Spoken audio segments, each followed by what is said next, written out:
More women worldwide have come forward to accuse producer Harvey Weinstein of sexual misconduct. Actress, director Asia Argento and two Italian models say they were sexually assaulted by Weinstein. British actress Lisette Anthony told police last week that Weinstein attacked her in her London home in the 80s. Courtney Love has also spoken out. A video of the rock star in 2005 came out showing the star warning young women in Hollywood about the movie Titan. Harvey Weinstein invites you to a private party and enforce season stuff.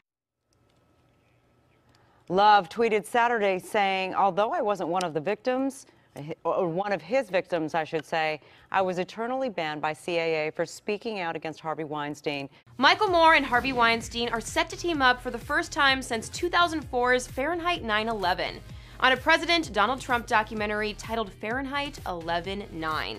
The film, directed by the liberal firebrand, refers to November 9th, 2016, the date that Trump became president-elect of the United States. Moore said, "No matter what you throw at Trump, it hasn't worked. No matter what is revealed, he remains standing. Facts, reality, brains cannot defeat him. Even when he commits a self-inflicted wound, he gets up the next morning and keeps going and tweeting. That all ends with this movie." According to Weinstein, "There is no greater part of what we can do right now than to have the power to bring Michael Moore to a mass audience." He added, "We are ecstatic to be a part of this revolution." Breaking: Michael Moore accused of sexual harassment by 4 underage girls. That liberal rabble-rouser, Michael Moore, is in a lot of trouble. Filmmaker Michael Moore now has to deal with his own accusations from 15 former staffers. While filming anti-gun movie Bowling for Columbine, Sarah Slater, who was 16 at the time and on set as an extra, says Moore walked up to her and made multiple passes. "I rejected him every time, but he wouldn't take no for an answer. He had me change into this really short skirt, and he would just stare." I'm sorry, it's not funny, but he's so fucking ugly, you know, I can just imagine. Slater broke into tears, but later explained that Moore grabbed my posterior and slid a finger up against my vagina. He then turned and walked away. At least 4 of Moore's accusers were underage at the time they say he assaulted them. Seems to me like more dots are starting to connect. I've already mentioned Bryan Singer in another video. Well, here's Mark Collins Rector. Found the elusive man at the heart of the Hollywood sex abuse scandal.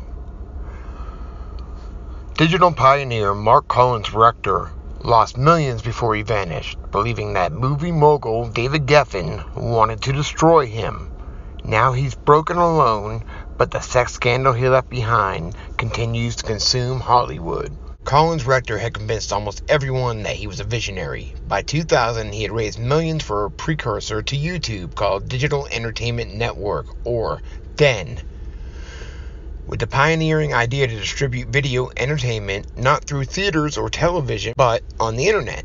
The company produced its own content, as Netflix does now, and Collins Rector even patented a video advertising method that Google has used for its own advertising efforts. With cornsilk hair and a wide smile, Collins Rector was charismatic, people who knew him said. Some called him a genius. Indeed.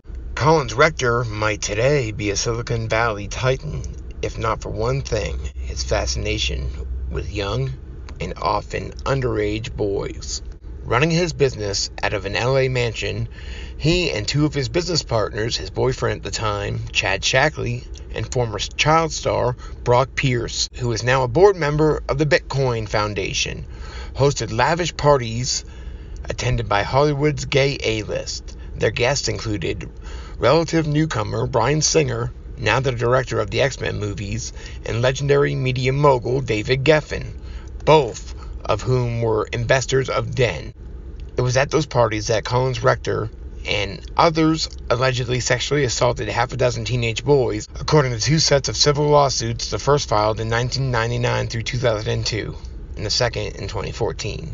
Missing from all the coverage of the Singer scandal has been the man who was at the very heart of it, Collins Rector, last seen publicly in 2007 in London. In the course of his long unraveling, Collins Rector pled guilty in a U.S. District Court to transporting minors across state lines for the purpose of sex. He fled the country because he believed Geffen wanted to destroy him. I remember years ago, I don't remember when exactly, but I remember years ago always hearing rumors about John Travolta and John Travolta flying to Asia somewhere and like banging little 10-year-old prostitute boys.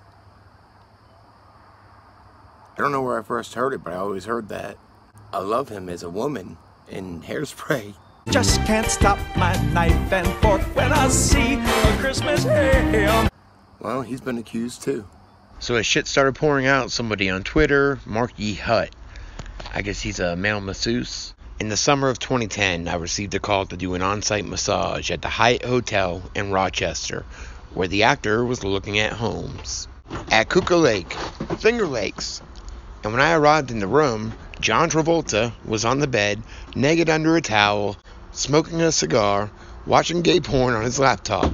The gentleman who picked me up for the massage then proceeded to set up a camera in the corner of the room.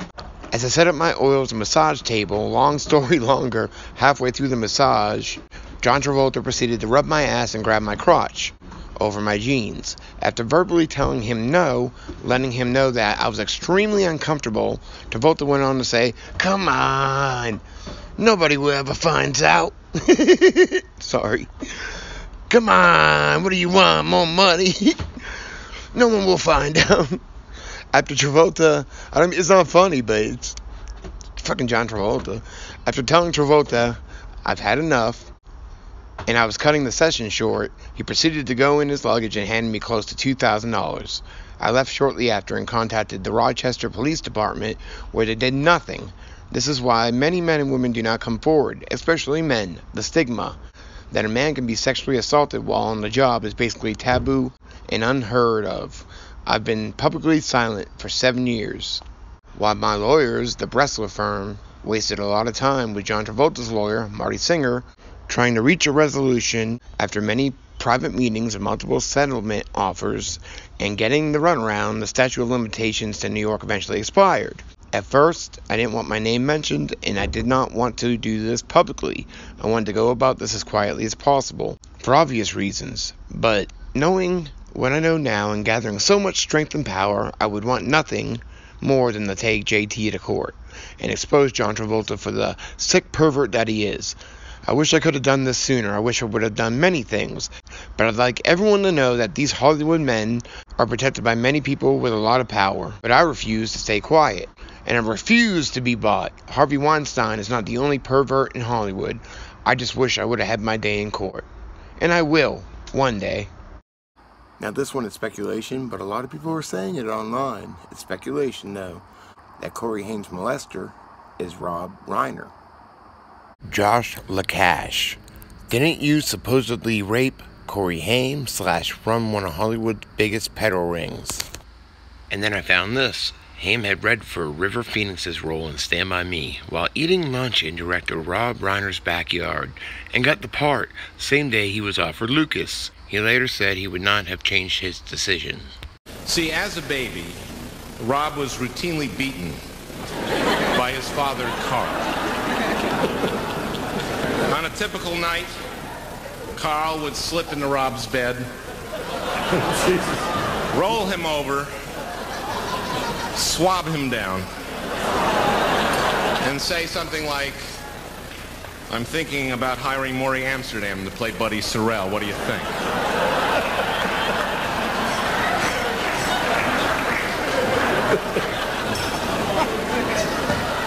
Well, the success of the Dick Van Dyke Show changed things dramatically. Carl started inviting many of his famous friends to son.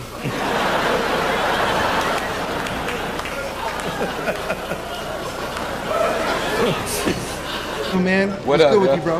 you, bro? Hey, I gotta ask, man. You know, in the wake of this Harvey Weinstein stuff, is Hollywood do enough to protect the kids?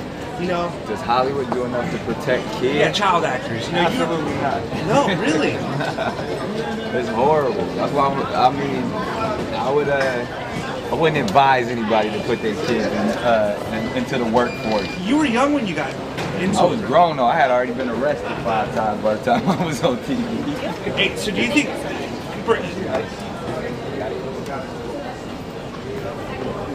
So do you think more heads are gonna roll here? If somebody did something wrong, absolutely. Hey Nick, thanks man. You're a class act, dude. Fucking stoned. So I'm gonna shake and shimmy, get the best that I can today.